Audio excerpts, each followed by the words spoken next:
Okay, so folks, we are right on our northern boundary. We cannot go further north, and look at what we have. It is not a leopard, it is not a lion, and I've seen this pride once before, and that female with that injury on her back leg. Yes, indeed, folks, this is the Nkuhuma Pride. They are just north of our boundary. We can see them now, but they're about probably 150 yards off, maybe 200 yards off. It's difficult to ascertain, and there is a boy there. No, I apologize. The one individual lioness was turned quite strangely and looked like a mane.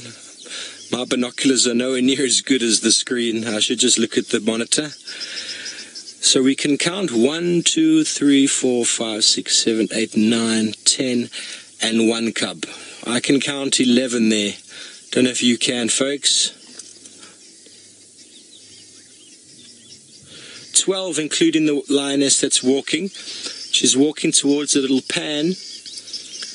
Thirsty work being a lion.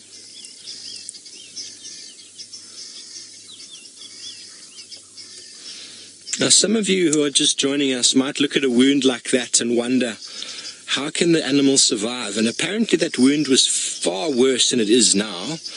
Lions are very resilient animals. And I've seen lions with unbelievable injuries that recover. They just recover. They've got their own antiseptic, and wounds that would kill a human quite easily seem to just work very well on lions. They somehow manage to come past it all. Maybe it's because of their lifestyle. They're constantly feeding and fighting and clawing each other with very dirty feet, dirty claws and nails. There needs to be some sort of antiseptic, and they've just developed some form of immunity. Here you go, another one is joining. I might move up just a little bit here. Wilde, would you like that? Just move up just a little bit. Maybe we can get a better look just up ahead over here. As I said, folks, unfortunately we are right on our northern boundary, and we can't go there, but that's the beauty of having such an amazing camera. Just let me know when you're happy there, Wilde.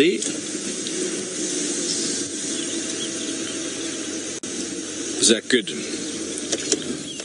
Okay.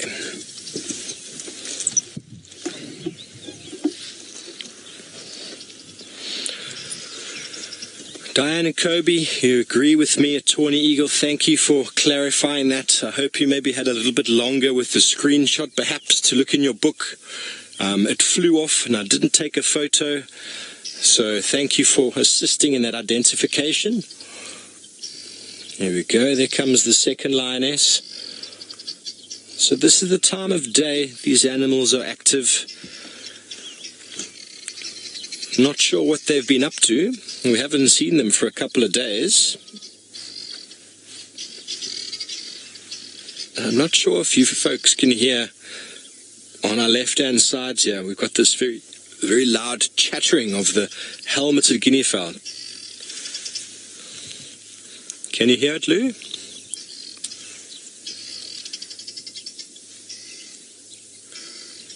Okay.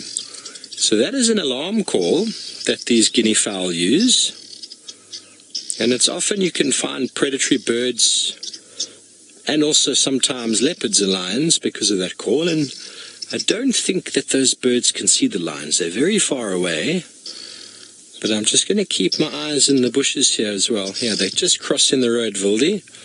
There they are, and they go straight for the elephant dung, folks. Watch this. This is very, very interesting.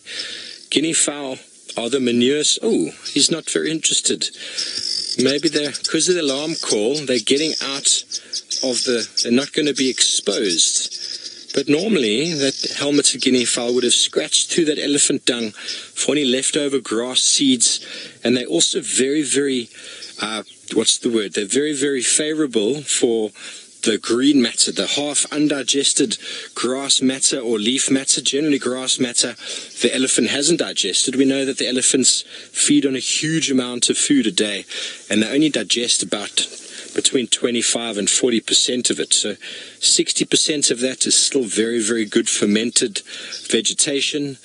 seeds and all sorts of insects would be in there. The flies somehow find elephant dung very quickly, and bugs and beetles this time of year.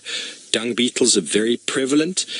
And so your ground birds, like your guinea fowl, like the guinea fowls and the franklins, they look for bugs and seeds and little grubs. So from a camouflaged cat to probably the most camouflaged bird you're going to come across, Mr. Henry has something that you put pickles in. Lions in the distance, folks. They're not doing too much at the moment. Oh, there we go. Two of them are actually moving. I was so captivated by these lovely birds. But whatever's going on, unfortunately, it's a little bit too far north for us to go, but we can watch it from here. Lions enjoying the rising sun. Look at that beautiful golden color on those lionesses. And it looks like the youngsters all sitting behind at the back there, just animately watching and waiting. It's an important time. If it is a hunting time, the adult lionesses will move forward and do the work, and it's important that the youngsters don't get involved until they are skilled, because every time they give themselves away is an opportunity lost. I've got at least 3 lionesses in the thickets there. There were some impala just sort of north of them that they're not interested in. The impala was standing looking at them very defiantly, because that's what you do if you're a prey animal. You see the predator and you watch him. You keep your eye on him until they disappear. And look at that.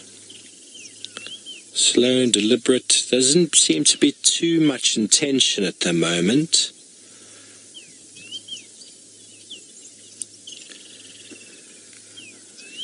Ellie Belly Laugh is asking which animal's call carries the furthest, and for our ears it would probably be a lion, I would surmise, but animals that can communicate further would probably be elephants. They reckon elephants can communicate over vast distances through something known as infrasound, which is almost like a vibration that goes through the ground at very low frequencies, below 7 hertz on the scale, and we only can perceive sound at about 20-21.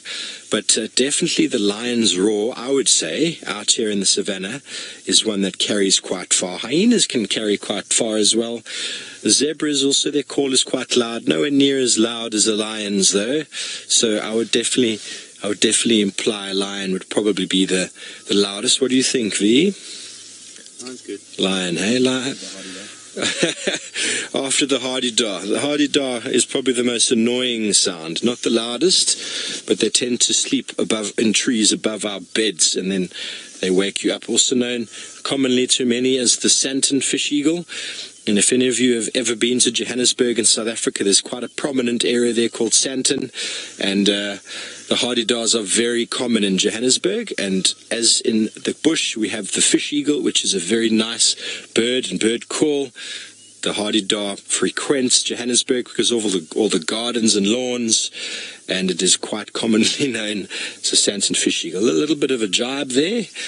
But another reason why we stopped here, folks, and we're going to go back across to this side if you don't mind, WildEarthTV, is we saw the tawny eagle earlier, and now we've been waiting to show you the difference between the Wahlbergs and the tawny. And here we have the Wahlbergs, and look how easy it is to identify that little crest on the top of his head.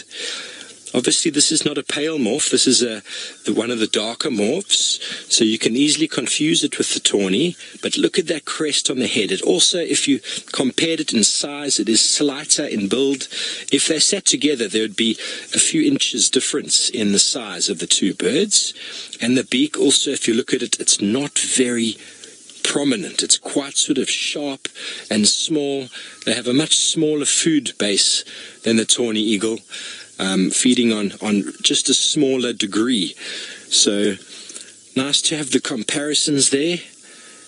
And he is just surveying the landscape, and we surmise that because the guinea fowl moved out of the bushes directly from below from where the Wahlbergs are sitting right now, so it's possible that that's why they were alarm calling. We hadn't seen him at the time, but we rolled forward and we saw him on getting a better better look at the lions. But from a sunrise in South Africa and to Wahlberg's eagles and shrikes and scrub robins, I believe James showed you an amazing night show, folks. That is incredible to see.